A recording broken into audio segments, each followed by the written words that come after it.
기도하겠습니다. 지금도 살아계셔서 하나님을 찾는 이들에게 복 주시는 것을 기뻐하시고 영광 받으시기를 기뻐하시는 하나님 감사합니다. 온누리 교회와 온 성도들을 사랑하셔서 오랜 시간 동안 지키시고 인도하셔서 하나님의 작품 되게 하심을 감사합니다. 특별히 오늘 제2 남전도의 헌신 예배도 드리게 하심을 감사합니다. 부족한 종을 세워 종의 입술을 사용하신다 하셨사오니 입술의 말씀을 허락하여 주옵시며 말씀이 증거되는 곳에 하나님의 나라와 하나님의 역사 일어나게 하여 주옵소서. 흑암막이 틈타지 못하도록 주님 주의 권세로 막으시고 지켜주시사 온전한 하나님의 역사, 성령의 능력의 역사가 나타나게 하여 주시옵소서. 예수님 이름으로 기도하옵나이다. 아멘. 반갑습니다, 여러분. 2013년도에 제가 온누리 교회를 떠났으니까요, 만 10년하고 1년이 지났네요. 우리 한번 인사 한번 하겠습니다. 반갑습니다.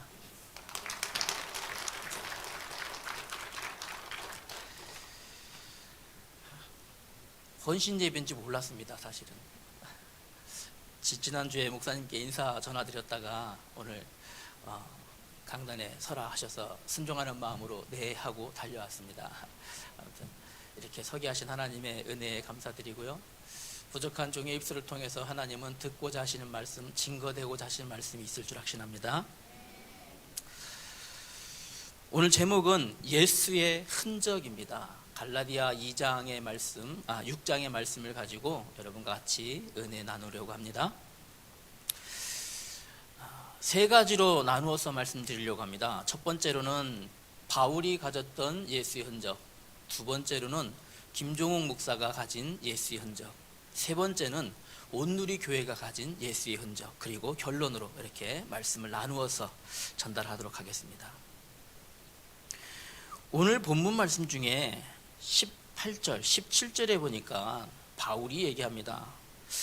내 몸에 예수의 흔적을 지녔다라고 합니다.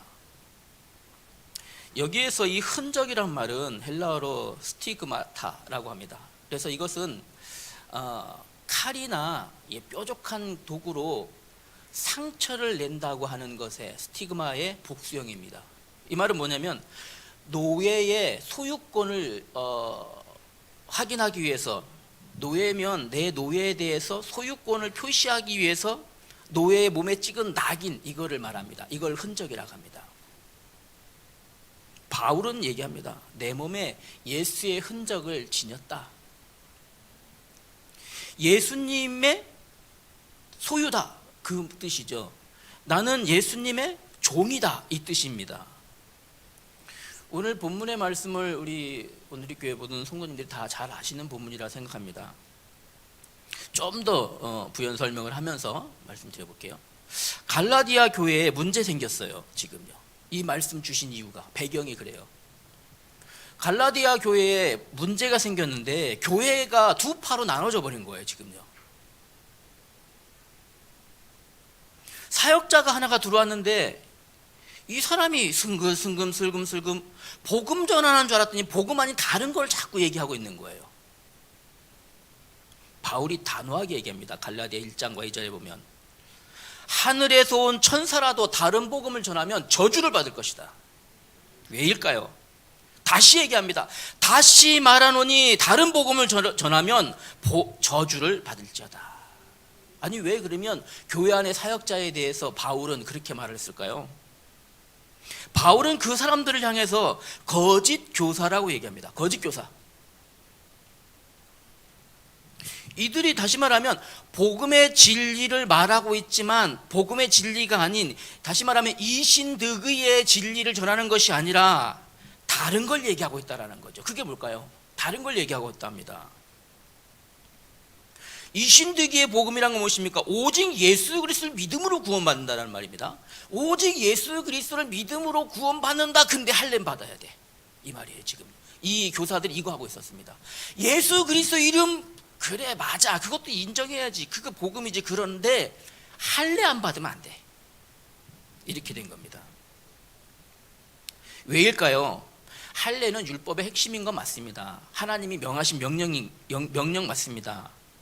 그런데 이 거짓 교사들이 왜 그랬냐면, 예수의 이름을 말하면 이 안 되는 법이 초대교회 이후에 지금 증거된 겁니다.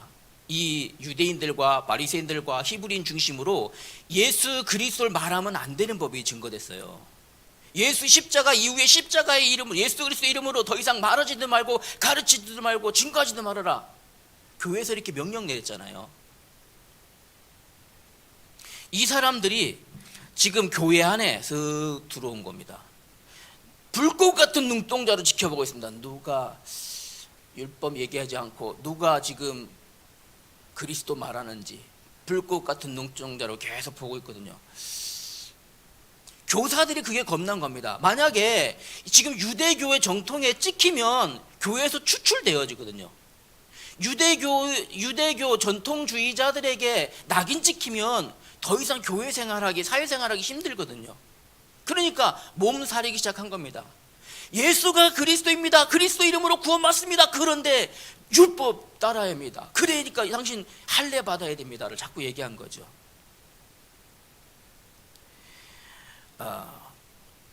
유대 전통주의자들에게는요, 이 신득이가 진리가 아닙니다. 하나님을 모독하는 죄를 짓는 거나 마찬가지입니다. 그래서 이 교사들이요, 이 자기도 모르게 거기에 쏟기 시작한 거죠. 오늘 성경에서는 이렇게 얘기하죠. 그들이 그리스도의 십자가로 말미암아 박해를 면하려 함뿐이라. 예수 그리스도의 십자가만 증거하는 이 신득이를 말하면 어떻게 한다고요? 박해받아요. 그러니까 할례라는 걸 말하면서 은근슬쩍 거기서요, 이렇게 한 발 쭉 빼놓고 피해 나갈 궁리를 하고 있었던 거죠. 이겁니다. 입으로는 복음 말합니다. 속으로는 복음 아닌 거 가지고 있습니다. 입으로는 복음 말합니다. 그러나 뒤에서는요, 교회를 분열시키고 있는지를 모르고 있는 거예요. 누가요? 거짓 교사들이. 입으로는 복음 얘기합니다. 그러나 뒤에서는 파당 나누고 있습니다. 그거를 지금 거짓 교사들이 모르고 있는 겁니다. 그거를 지금 바울이 얘기하는 거예요. 13절 볼까요? 스스로 복음 운동한다고 얘기합니다. 이런 사람들이요, 목소리도 커요, 말도 잘해요, 은밀하게 사람들 마음을 유혹하기도 잘합니다. 스스로 복음 운동 한다고 말합니다. 전도 운동 한다고 말합니다. 제자 운동 한다고 말합니다. 스스로 자랑하려고 하는 것뿐이다, 이렇게 바울은 밝힙니다. 14절 볼까요? 그러나 나는 우리 주 예수 그리스도의 십자가 외에 결코 자랑할 것이 없노라. 어떻게 했다고요? 예수 그리스도의 십자가 외에는 결코 자랑할 게 없다. 더 중요한 것은 15절입니다. 할례, 무할례, 그것이 무엇이 중요하냐? 그것이 중요한 것이 아니라 오직 새로 지으심을 받는 것만이, 무엇만이요? 오직 새로 지으심을 받는 것만이 중요하니라. 새로 지으심을 받는 것을요, 우리 예수님은 뭐라고 말씀하셨을까요? 거듭남이라고 말씀하셨어요. 거듭남. 사람이 물과 성령으로 거듭나지 아니하면 하나님의 나라에 들어갈 수 없느니라. 우리 예수님이 하신 말씀이에요. 거듭남. 바울은 이야기합니다. 16절 보세요. 거듭남을. 즉 그리스도의 십자가를 믿는 믿음 있는 자에게, 거듭난 자에게 하나님의 평강과 긍휼이 있을지어다. 율법을 지켜서가 아니라, 할례를 받아서가 아니라, 예수 그리스도로 거듭난 사람만이 하나님의 평강과 하나님의 은혜를 입게 되어지는 겁니다. 여러분, 여기에 대한 증거 있습니까? 거듭남의 증거, 이것을요 바울은 있다고 얘기해요. 나는 새로 지으심 받은 증거 있다. 복음을 위하여 십자가의 증거가 내게 있다. 내 몸에 예수의 흔적을 지니고 있노라. 어떤 학자들은 얘기합니다. 바울이 이 예수의 흔적이라는 부분은 고린도후서 11장 22절부터 27절에 나와 있는 바울이 이 복음 전하다가 박해받아서 감옥에 갇히고 두들겨 맞아서 이 상처 있고 그 상처를 말하는 것이야 라고 말합니다. 맞습니다. 그런데 그 사람들요, 하나는 알고 둘은 모르는 겁니다. 상처는요, 겉으로 난 상처는 그렇게 오래가지 않습니다. 여기 있잖아요. 여기요. 이 상처요, 잘 안 지워져요. 저 여기에 14년 전에, 여기에 13년 전에요. 오늘의 교회 떠나기 전이니까요. 기계에 여기 들어가서요. 여러분 잘 모르실 거예요. 우리 가족만 알거든요. 팔이 잘린 적이 있었어요. 모르시죠? 이렇게 팔이 가고 있어요. 잘렸어요. 이 상처가 얼마나 흉하게 보이는지 몰라요. 지금은 없어요. 근데 상처가 10여 년밖에 안 지났는데 없어졌어요. 그런데 그때 받았던 이 마음의 이 상처는요, 아직도 안 지워져요. 그때 그게 생생하게 기억나요.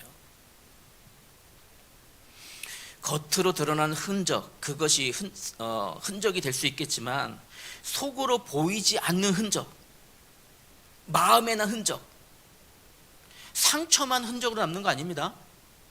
내 안에 있는 하나님의 은혜도 흔적으로 남습니다. 바울은 지금 그걸 얘기하고 있는 겁니다. 말로 형언할 수 없는 하나님의 흔적이 내 안에 있다. 하나님의 은혜가 내 안에 있다. 바울이 가진 예수의 흔적입니다. 저에게도 두 번째입니다. 저에게 있는 예수의 흔적이 있습니다. 오래전에, 좀 전에 말씀드렸잖아요. 제가 팔을 크게 다쳤었어요. 이 뼈만 안 잘리고, 뼈가 안 잘렸어요. 진짜 감사하게. 심줄, 뭐 다 끊겨졌었어요. 이쪽 팔이요. 그래서 이 손가락이 안 움직인 적이 있었거든요. 한 3개월 정도를.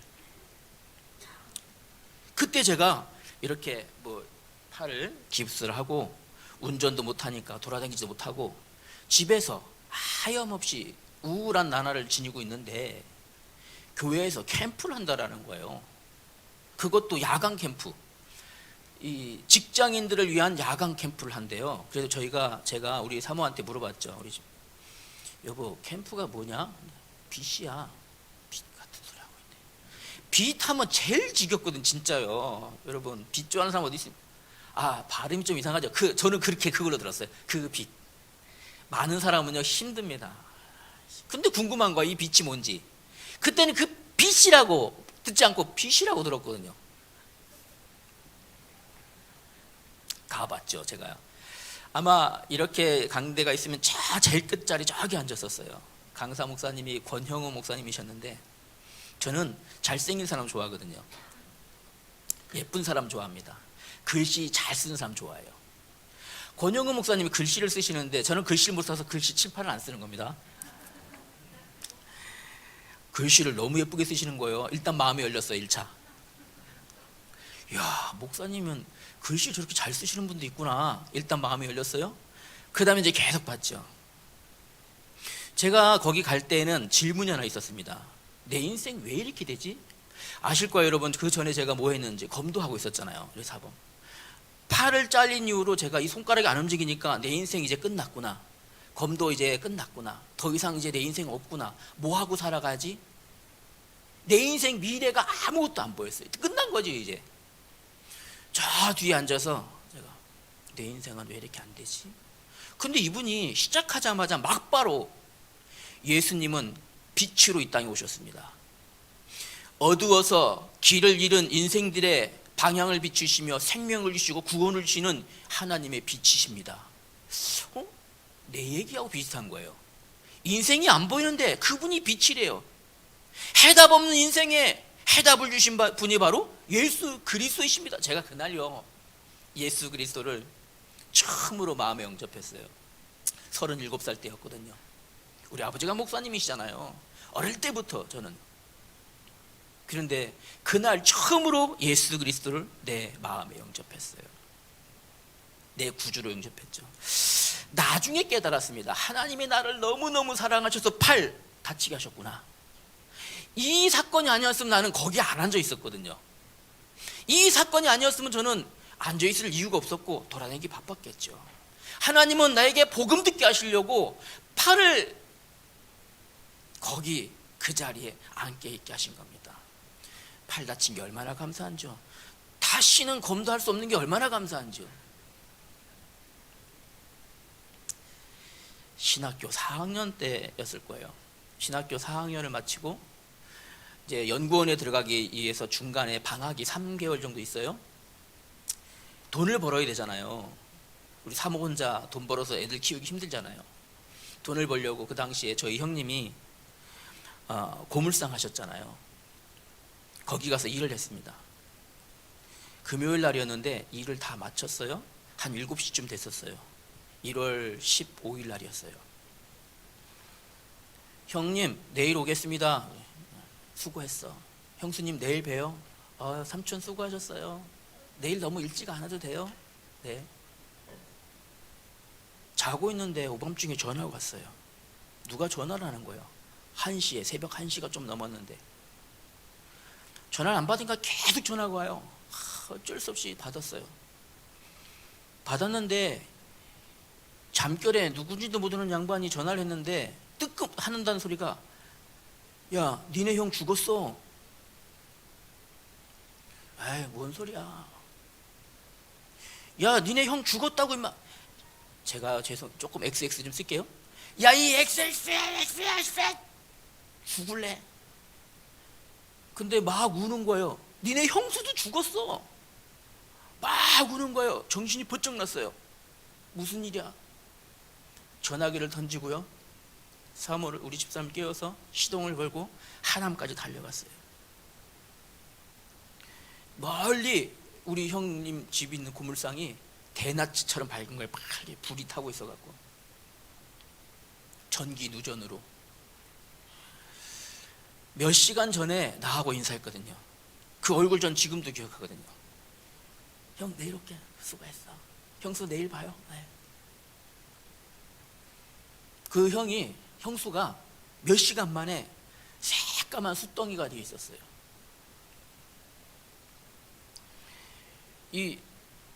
그 모습을 저만 봤어요. 그 과학수사대 분들이 오셨는데 이 보면 트라우마 생긴다. 절대 누구도 보지 말게 하라. 근데 누군가 봐야 되잖아요. 확인을 해야 되고 뭔가 여러 가지 절차가 있잖아요. 그걸 제가 혼자 다 한 거예요. 여기 안에 있잖아요. 준비 없는 이별이 아니라 너무 아픈 걸 보면 기도가 안 됩니다, 여러분. 기도가 안 나와요. 여기서 막 뜨거운 게 여기 와서 꽉 막히는데 숨을 쉴 수가 없어요. 슬픔은요, 눈물도 안 나와요. 꺽꺽 소리 난다고 꺽꺽도 안 나와요. 여기서 콱 막혀갖고요. 하나님 도대체 나에게 왜 이러세요? 이게 뭔 일이지? 하나님 살아계시잖아. 이게 무슨 일이, 나한테 이런 일이. 제가요, 뭐 절차가 많더라고요. 5일 동안 저길 지냈어요. 3일째 되던 날이었는데 그때 영하 막 20도 그랬어요. 새벽 밤 기온이.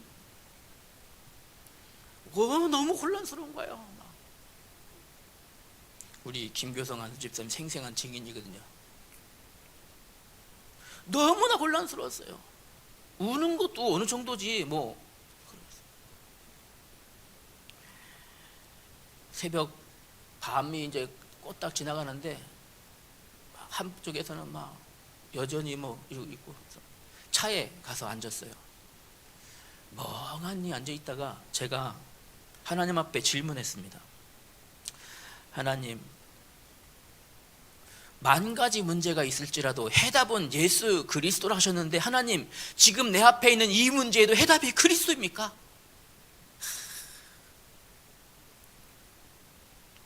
하나님은 제가 이 질문하기를 기다리고 계셨던 거예요. 단 1초도 기다리지 아니하시고 저에게 답을 딱 주시는 거예요. 그렇구나. 그리스도가 해답이시구나. 단 1초도 기다리지 않고 내 마음에 그렇구나. 예수가 그리스도가 이 문제의 해답이시구나.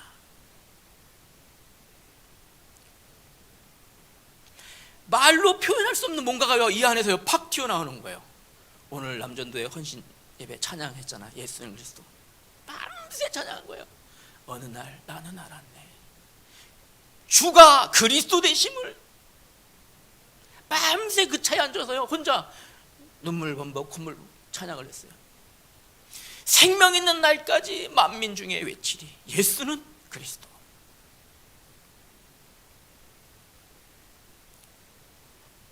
장례를 다 마쳤어요. 다 마치고 내 마음에 질문이 하나 되더라고요. 하나님은 예수가 그리스도는 알겠는데 그러면 꼭 이렇게 마음 아픈 일로 깨닫게 하실 수밖에 없었나? 질문되더라고요. 우리 하나님이요, 복음 깨닫고 나니까 답을 응답하시는데 단 1초도 안 기다리고 바로 응답하셔요. 내 마음에 바로 응답이 왔어요. 하나님이 부르시면 가는 거구나. 그 과학수사대 분들이 얘기하시더라고요. 다들 그랬거든요. 그 사람 붙잡, 저도 그랬거든요. 얼마나 고통스러웠을까요, 이분들이. 그랬더니요, 거기서 발생된 그 유독가스를 마시면 0.3초 안에 신경이 마비되고요, 3초 안에 목숨이 끊어집니다. 고통은 못 느끼셨을 거예요. 이렇게 얘기하더라고요. 근데 그 마음이요, 그 말이 아픈 거에 내 마음에 응답으로 탁 타고, 그렇구나. 하나님 부르시면 하나님 잠깐만요 못하는 거구나, 가는 거구나. 하나님 우리 딸, 우리 아들 아직도 한참 내 손이 필요해요, 할 수 없는 거구나. 부르시면 다 놓고 가는 거구나. 하나님 앞에 서는 거구나.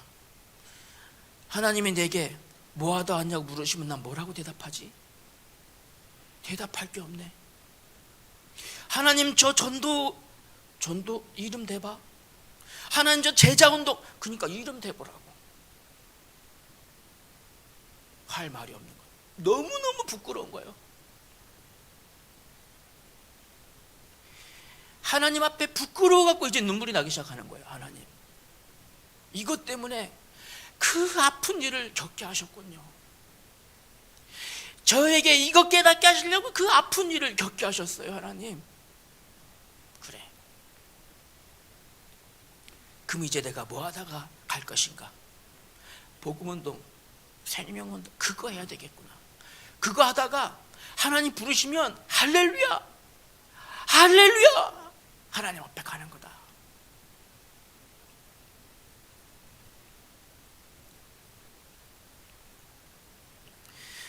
하나님은 부족하고 연약하고 무능력한 저에게 구원의 은혜를 주셨어요. 복음을 깨닫게 하셨죠. 그리스도의 깊은 비밀을 알게 하셨죠. 이제 앞으로 부르시는 그날 하나님을 향한 영원한 천국의 소망을 내게 딱 주신 거예요. 그 이후로요, 저에게는 놀라운 일들이 일어납니다. 정말 말로 설명해도 여러분 믿겨지지 않은 일들이 되게 막 일어나기 시작하는 거예요. 흔적들이, 증거들이 막 일어나기 시작합니다. 아까 말씀드렸잖아요. 제가 운동한다고 막 젊었을 때 양쪽 팔 이 여기에 극심한 테니스 엘보를 가지고 있었어요. 테니스 엘보. 종이 한 장 들지 못할 정도였거든요. 새벽 예배를 마치고 저 인천에 있을 때입니다. 검단 세계로 교회에 제가 심하고 있을 텐데 성경책을 못 들어서 제가 이렇게 하고 다녔었어요. 이렇게 하고 방에 들어와서 성경책을 이렇게 놨습니다. 이렇게. 그때 우리 사모가 한다는 소리가 병원에 가야 되지 않겠어요? 그렇죠. 제가 그랬습니다. 가봐야 돈만 많이 들고 그때뿐이야. 근데 내 입에서 저도 상상할 수 없는 말이 나왔습니다. 하나님이 하셔야지 병원 가도 되겠어 이게? 기가 막히죠. 그때 집은 휴경동이었었고 교회는 김포였어요. 이제 휴경동이 집에 왔다가 월요일 날 이제 일찍 이제 차를 운전하고 김포로 가거든요. 올림픽대로 가양 나들목쯤 갔을 때였었어요. 운전하시는 분 이렇게 하잖아요. 한쪽 팔 이렇게 여기다 창문에 올려놓고 한쪽 손으로 제가 이렇게 운전을 하고 있더라고요. 이러고 순간 깜짝, 내 테니스 엘보 어디 갔지? 와, 테니스 엘보가 없어져 버린 거예요. 그날 이후로 저에게는 테니스 엘보가 다시는 건들지 않았습니다. 이건 무슨 말입니까? 하면요, 하나님의 절대 주권 안에 내가 있음이 믿어지잖아요. 하나님은 나의 연약함을 다 치유하십니다. 운동하면서 무릎 연골을 깨뜨린 적이 있었어요. 무릎 여기 아시죠? 요거 요 안에 오돌뼈 들어있잖아요. 요 안에요, 오돌뼈. 산을 얼만큼 좋아했냐면요, 제가 우리 힘든 일을 해도 퇴근하고 시간만 나면 도봉산, 수락산 밤에도 올라다니고 그랬거든요. 깜깜한 밤에도 혼자 올라가서 커피 한 잔 끓여 먹고 내려오는 게 얼마나 재밌는지. 무릎을 한번 깬 이후로는요, 맨날 산을 올려다보고 아쉬움만 달려고 그랬거든요. 금요일 날이었는데 새벽 예배를 마치고 이제 다 들어앉았는데 목사님이 바로 올라오신 거예요. 김전도사, 산에 갈티요? 아, 네 목사님, 이거 핑계 대고 가지 말아야 되는데. 네네 목사님, 가야죠. 따라 나와. 떠나갔죠. 뭐 전도사가 힘이 있습니까? 떠나갔죠. 가ян산이라고 바로 교회 뒤에 있어요. 가ян산. 한 바퀴 돌면 4시간, 올라갔다 내려오면 3시간. 전도지를 챙겨가지고 산을 그 전도사인데 그냥 가면 안 되잖아요. 목사님 산에 간다고 하셔도 전도지 들고 가야 되잖아요. 주부하고 전도지 이렇게 들고 따라갔습니다. 근데 이분은요, 알고 봤더니 그 산을 30년 동안 매일 아침마다 새벽 예배 끝나고 매일 오르락내리락 하신 분이에요. 올라갈 때 약간 경사가 있잖아요. 그거를요 달려가요. 그냥 파파파파. 내리막 있잖아요. 날아가요. 파파파파. 빨리 와, 오늘 늦었어. 아, 저도 한산한다고 하는데 연세도 많으시잖아요. 도저히 못 따라가겠는 거예요. 근데 마음은 걱정이 자꾸 되는 거죠. 이거 큰일 났다, 이렇게 가면 안 되는데, 조심조심 이렇게 디뎌도 될까 말까인데 이 정도로 달린다는 건 큰일 났다, 아니다 할까요? 저기 이제 교회 십자가가 보여요. 한 20분만 더 내려가면 이제 고지가 저기 있어요. 기계 소리가 자꾸 나기 시작해요. 끼기기 이쪽 무릎에서요. 나중에 뻐걱뻐걱 소리가 나요. 그렇게 만져봤어요. 여기로 삐져나온 거예요. 모들모들한 것이 옆으로 이렇게 삐져나와요. 멀랑멀랑하게. 야, 큰일 났다. 전도사는 핑계 댈 수 없거든요. 목사님이 가장 무조건 가야 되거든요. 세강 전도사님 맞죠? 예. 목사님 시키면 그냥, 목사님 부르시면 어디 있다가도. 제가 온누리교회 전사로 있을 때요, 하루 좀 깨병이 나고 싶더라고요. 그래서 목사님한테 말씀도 안 드리고 춘천 막국수를 먹으러 갔어요. 막국수를 시켜가지고 막국수가 딱 나와서 비비려고 딱 하는데 목사님 전화하셨어요. 김전사 어디야? 빨리 와봐. 네. 춘천 갔다 가면 안 되잖아요. 네 목사님, 바로 가겠습니다. 뛰어서 전철역 가서 교회를 딱 갔어요. 밥 먹으러 가자. 막국수 한 젓가락도 못 먹었거든요. 원래 전사는 부르면 그래야 돼, 맞죠? 예, 맞아요. 근데요, 제가 5층에서, 이 교회가 이제 5층으로 되어 있어요. 이걸 못 움직여서 진짜 토요일, 주일 너무너무 힘들었거든요. 아파서. 월요일 날이면 병원 가야 되겠다. 월요일 날 가서 이것도 어떻게 치료받아 봐야지. 그리고 있는데 월요일 날이 무슨 날이냐면 전국 목사 장로 기도회가 부산에서 있는 거예요. 부산 가야 되잖아요. 목사님, 그 수석 장로님, 그 다음에 그 준목님, 그 다음에 전도사님, 누가 운전합니까? 그러면요, 좀 더 운전해야 되잖아요. 맞죠? 우리 사모가 그러더라고요. 큰일 나, 안 돼. 목사님한테 말씀드리고 못 간다고 말씀드려. 그래도 전도사는 그럴 수 없다. 당신이 전도사의 세계를 잘 모른다. 제가요, 속으로 그랬습니다. 새벽 3시에 이제 출발을 해요. 거기서 하나님, 저는 전도해야 되고요, 그러려면 현장 가야 되고요, 저는 생명운동 해야 되려면 복음 전달할 곳에 난 찾아다녀야 되고요, 그거는 멀 일이고 오늘 지금 당장 목사님 모시고 전도운동 때문에 부산 가야 되거든요. 내가 현장 못 가면 하나님 책임이고, 내가 현장 가지 못하면 손해는 내 손해가 아니라 하나님 손해입니다. 하나님 알아서 하십시오. 그리고 제가 운전을 했어요. 영도 거기 교회 계단 알죠? 돌계단. 아무 생각이 없었어요. 그 다음 주에 5층에서 3층으로 막 뛰어내려가고 있었어요. 3층 왔다가 내가 딱 생각나서 큰일 났다, 뛰면 안 되는데. 만져봤는데요, 하나도 없는 거예요. 만져봤는데 이거는 우리 사모가 있어야 증인인데 진짜. 오늘 교회에서 영상으로 지금 예배하느라고 같이 못 왔어요. 없어진 거예요. 연골이 깨진 그 연골이 하나님의 이유를 깨달았을 뿐인데 하나님은 막바로 언제 치유하셨는지도 모르게. 여러분, 복음 전해야 될 이유가 분명하다면, 생명운동 해야 될 이유가 분명하다면 하나님은 모든 것 책임지셔요. 원주에서 개척하러 제가 내려간 지 6년 됐습니다. 6년 됐는데요, 처음에 내려가서는 쉴 틈 없이 다녔었어요. 참 죄송합니다. 몇 분 시간이죠? 관계없어요. 제가 원고 준비한 게 딱 50분이에요 2년을요 쉴 틈 없이 다녔어요. 얼마큼 다녔냐면 봉고차 사가지고 1년에 7만 킬로도 있어요. 끊임없이 복음 들어야 된다 그러면 뭐 정선, 현리, 수원 뭐 부르는 곳이 무조건 갔었거든요. 단 하루도 안 쉬었어요. 어느 순간 교회가 좁아지더라고요. 자리가 부족해지더라고요. 물론 예배당도 작아요. 작은데 그 작은 데서 좁아지기 시작하는 거예요. 중간중간 의자를 놔야 돼요. 이제 앉는 거예요. 늦게 오는 사람 저 통로에 앉았었어요. 저 바깥에 통로에. 마음이 있잖아요. 야, 그러니까 막 교회 안에서 건축할까요? 목사님 우리 건축 시작하시죠. 막 소리가 나와요. 내 마음에 아이씨 되네. 열심히 되니까 되네. 무슨 개척교회 힘들다고 다 전도 안 해서 그렇지. 근데 이제 하루 좀 놀아도 되지 않을까? 하루도 안 쉬거든요. 혼자 몰래 꾀가 났어요. 단풍 요맘때쯤 됐거든요. 10월 17일 날이었거든요. 10월 17일 날.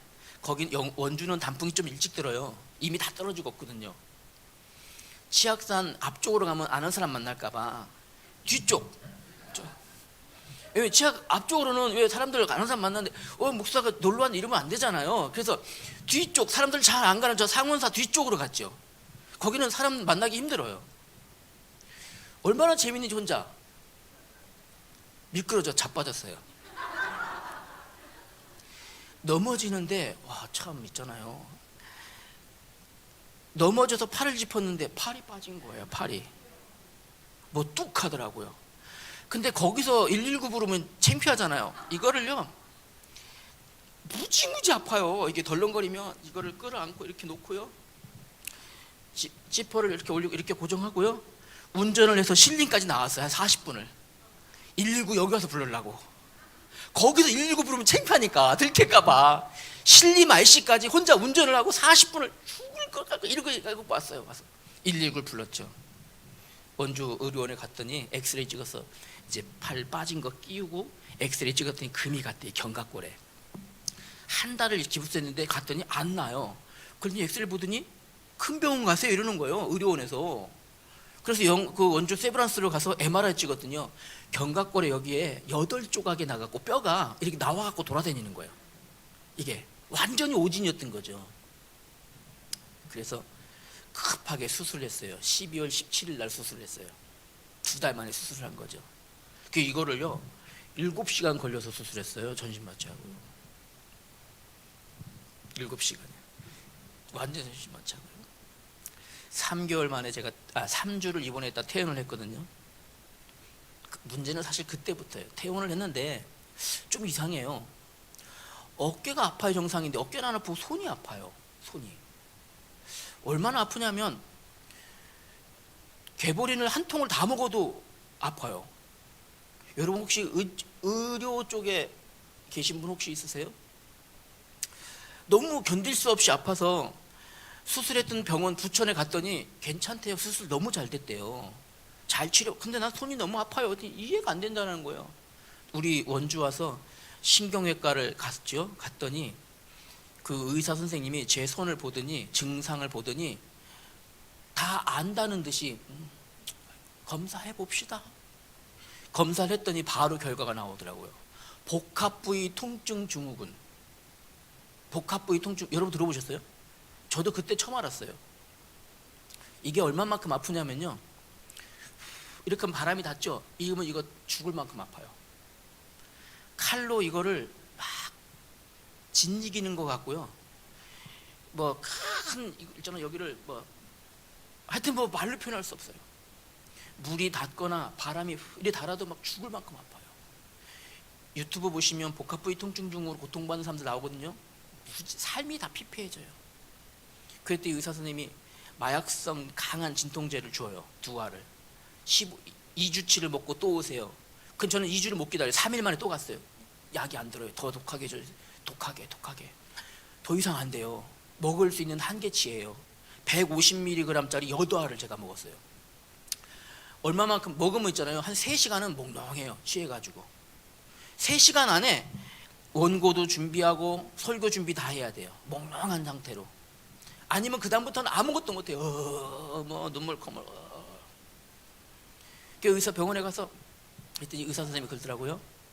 어떻게 하냐니까 미안합니다. 이게 원인이 불분명해서 치료 방법도 없습니다. 그러면 다른 사람들 어떻게 해요? 거의 이렇게 살다가 뭐 자르다가 뭐 그래도 안 되면 그냥 뭐 이렇게 하거나.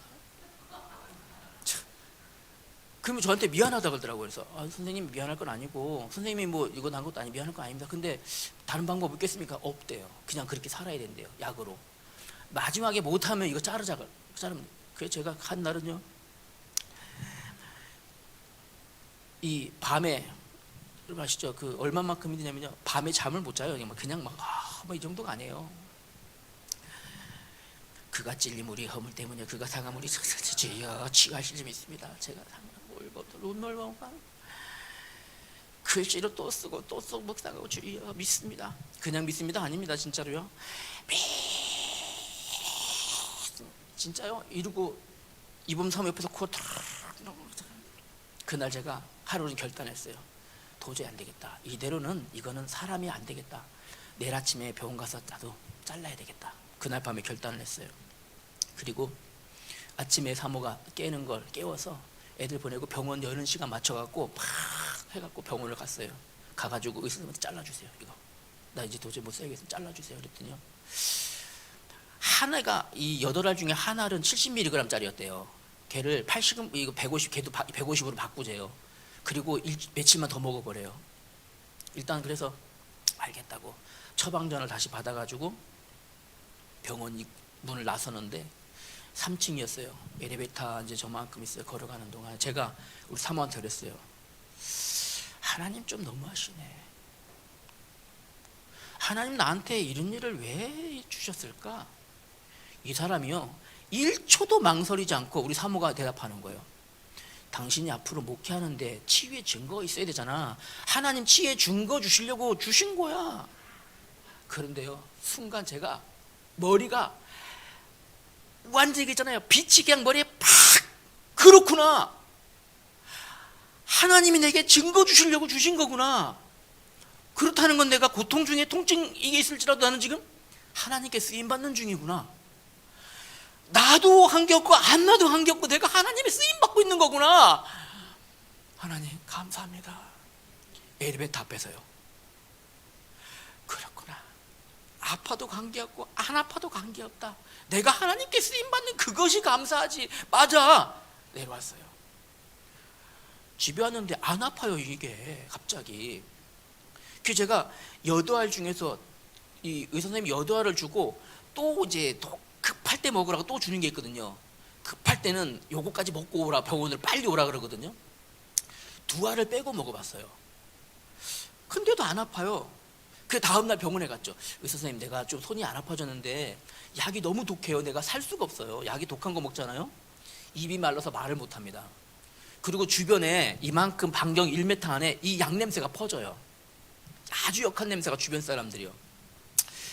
선생님 내가 이게 약이 너무 독해 2알을 줄입시다. 그랬더니 안 되는데 2알 줄여도 되겠어요? 줄여보자고요. 한 이틀 있다 또 갔어요. 선생님 이거 2알 줄입시다. 이거 안 아파요. 만져. 예전에 건들지도 못하거든요. 이 건들지도 못하는 거를 의사 선생님이 있거든요. 이거 빼죽한 이 송곳 같은 거 그걸로 막 찔러요. 안 아파요? 이상하네. 2알 줄이세요. 그 다음에 제가 가서 아예 안 먹었어요. 약을요. 집에 와서 아예 안 먹었죠. 그리고 일주일이 지나갔는데 괜찮아요. 믿음이 약해요. 여러분 믿음 있으셔요. 저는 이렇게 믿음이 약해요. 그래서 막바로 안 먹어도 되는데 그럴 만한 믿음이 없는 거예요. 그래갖고 한 2주를요, 두 알씩 줄이면서, 믿음이 약한 자요, 하나님 죄송합니다. 아무튼 그래서 줄였어요. 병원에 갔죠. 선생님, 네 손이 안 아픈데 약을 안 먹어도 되지 않을까요? 그랬더니 선생님이요, 막 만져보더니 혹시 선생님 이거 난 거 아닐까요? 글쎄요, 안 아프면 난 거 같기도 하고. 서울대 병원부터 신경외과 의사를 30년을 했는데 복합부위 통증 증후군을 나은 사람을 한 명도 본 적이 없대요. 저를 처음 본 거예요. 그러니까 이게 낫다고 말할 수도 없고 안 낫다고도 말할 수 없고, 그 제가 해줬죠. 안 아프면 난 겁니다.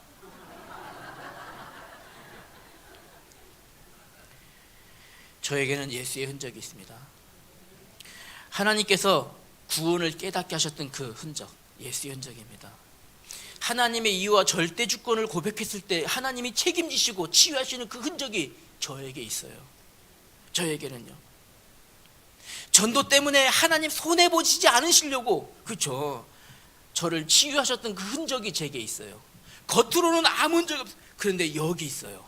여기요. 보이지 않아요. 근데 여기 있어요. 하나님은 부족한 나를 통해서 지금도 일하시고 계시는구나. 그 흔적이 여기 있어요. 저에게는 예수의 흔적이 있습니다. 세 번째는 온누리교회에 있는 예수의 흔적에 대해서 말씀드려볼까 합니다. 교회는 그리스도의 몸입니다. 그러면 교회 자체가 예수의 흔적입니다. 교회를 세우시고 이끌어 오신 분은 하나님이십니다. 30년 동안, 32년 동안이죠. 하나님은 여러분의 땀과 노력과 수고와 헌신과 기도를 통해서 지금에 있게 하신 거예요. 이 교회가 바로 여러분을 통한 예수의 흔적이에요. 교회는 그리스도의 몸입니다. 성도는요, 그리스도의 몸의 각 지체입니다. 그러면 여러분 개인 동안 개개인이 예수의 흔적입니다. 여러분 개개인이요.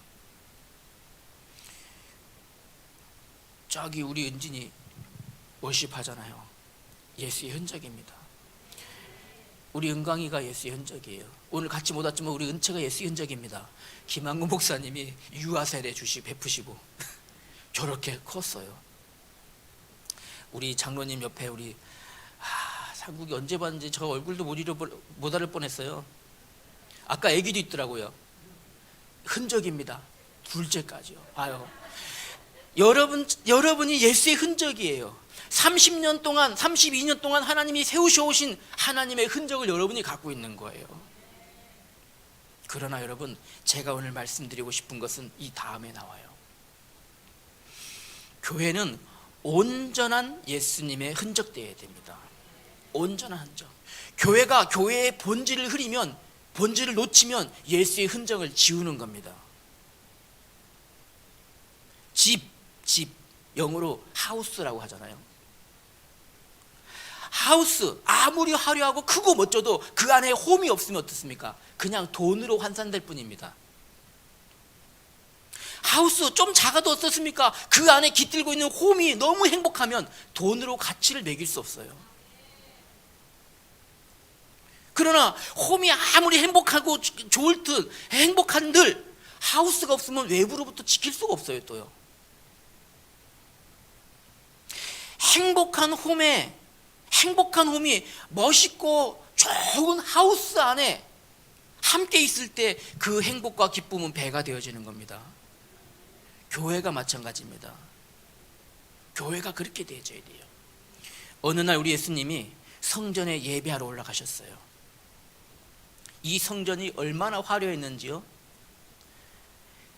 화려할 수밖에 없었죠. 46년 동안이나 지었으니까요. 46년을 공들여 지은 성전이 얼마나 크고 화려했겠습니까?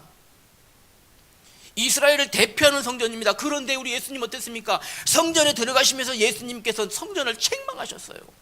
책망하신 정도가 아니라 노끈 채찍을 만들어서 그걸로 진노를 표현하셨어요.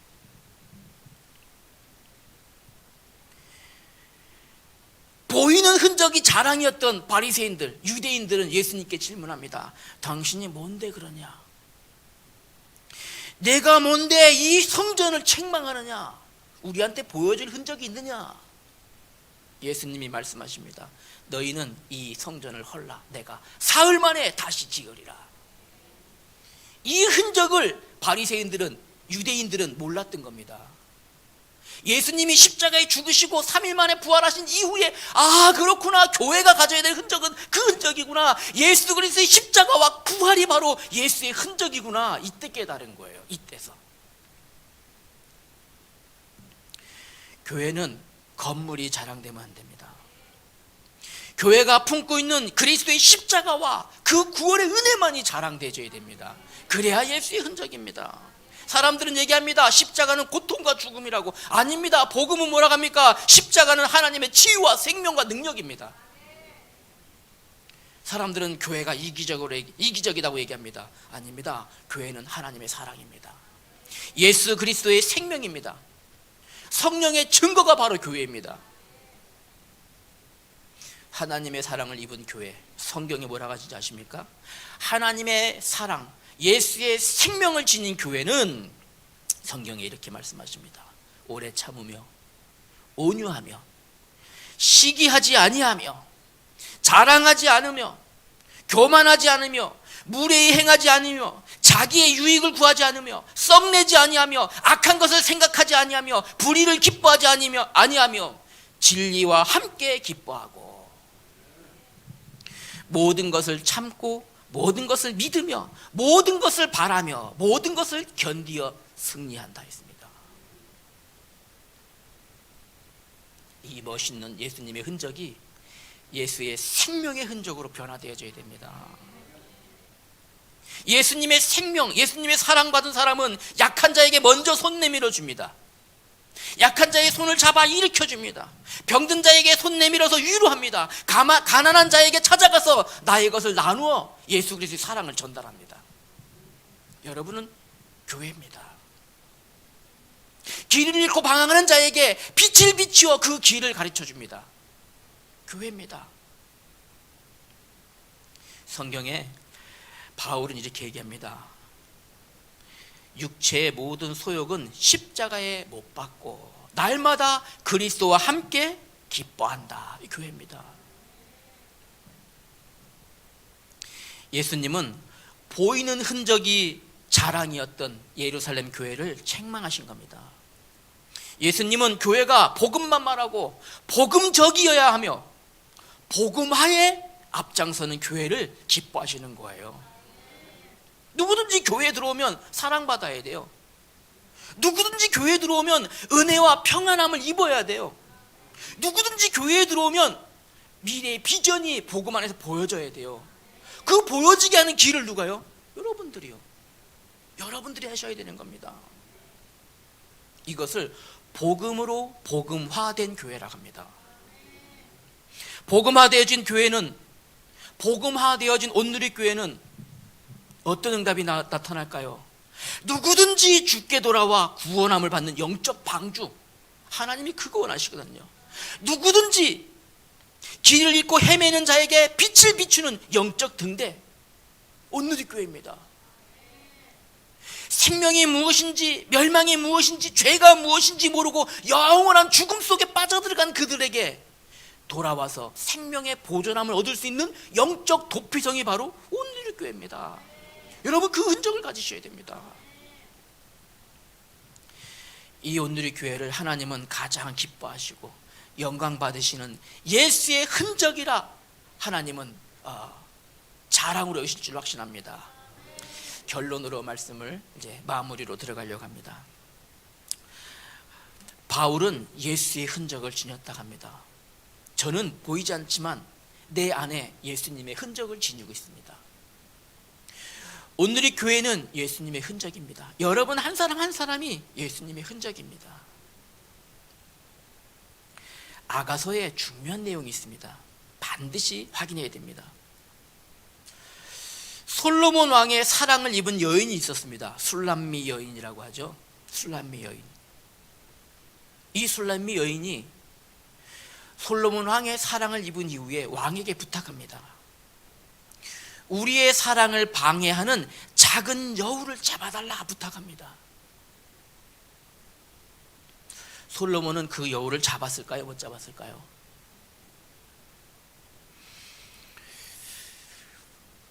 솔로몬은 그 사랑의 관계를 허는 작은 여우를 못 잡았습니다. 못 잡은 결과 어떻게 되는지 아시죠? 나라가 분열됐습니다. 후대가 끔찍한 재앙 가운데 던져졌습니다. 포도밭을 허는 작은 여우 잡아야 됩니다. 소리 없이 들어와 교회를 어지럽히는 작은 여우 잡아야 됩니다.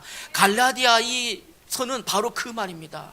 갈라디아 교회에 들어와서 소리 없이 교회를 허는 작은 여우를 잡아야 된다.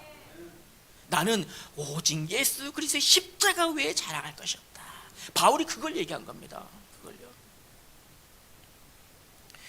포도밭을 허는 작은 여우, 소리 없이 온누리 교회에 들어와서 온누리 교회 하나님의 사랑을 방해하는 작은 여우 잡아야 됩니다. 그 작은 여우는요, 상처를 조장합니다. 상처. 교회가 사랑으로 가득해야 되는데 상처로, 교회는 믿음으로 충만해야 되는데 불신앙으로, 작은 여우가 주는 흔적입니다. 작은 여우. 바울은 성경에 이렇게 말씀하십니다. 너희 안에 이 마음을 품으라. 곧 그리스도 예수의 마음이니 예수 그리스도로 말미암아 의의 열매가 가득하여 하나님의 영광과 찬송이 되기를 원하노라. 에베소 교회에게 부탁합니다. 너희는 사도들과 선지자들의 터 위에 세우심을 입은 자라. 그리스도 예수께서 친히 모퉁이 돌이 되셨느니라. 그 안에서 건물마다 서로 연결하여 주 안에서 성전이 되어 가고, 너희도 성령 안에서 하나님의 거하실 처소가 되기 위하여 그리스도 예수 안에서 함께 지어져 가느니라.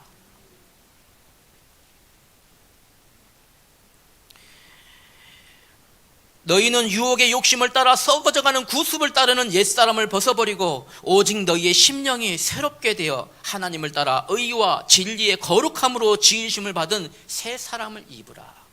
교회에 부탁한 말씀입니다. 교회. 그 교회는 그 지역의 대표적인 교회였어요. 에베소 교회, 빌립보 교회. 그러며 바울은 이야기합니다.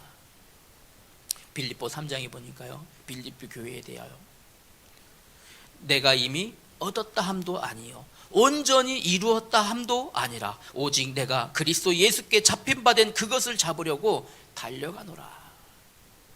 언제까지요? 하나님이 부르시는 그때까지. 하나님 앞에 설 때 그때까지. 하나님 조금만요, 아직 마무리 못한 일이 있어요. 예, 못합니다. 의의 심판대 앞에 서겠죠. 와, 나냐? 아니라 막바로 보자마자 수고했다. 막바로 보자마자 그래, 수고했어. 이제 나와 함께 영원한 평안을 누리길 원한다. 뭐 하다 왔니? 그래서 네가 뭐 하다 왔는데, 야, 부끄러울 것 같습니다. 정말.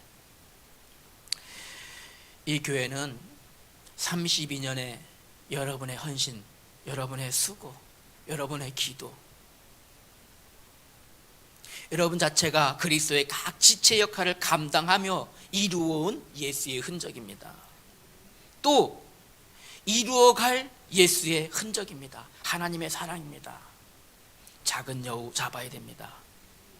작은 여우 잡고 오히려 하나님의 사랑으로 가득하며 그리스도의 십자가만 자랑하는 교회, 복음으로 복음이 작품화되어져서 예수의 흔적 남기는 교회,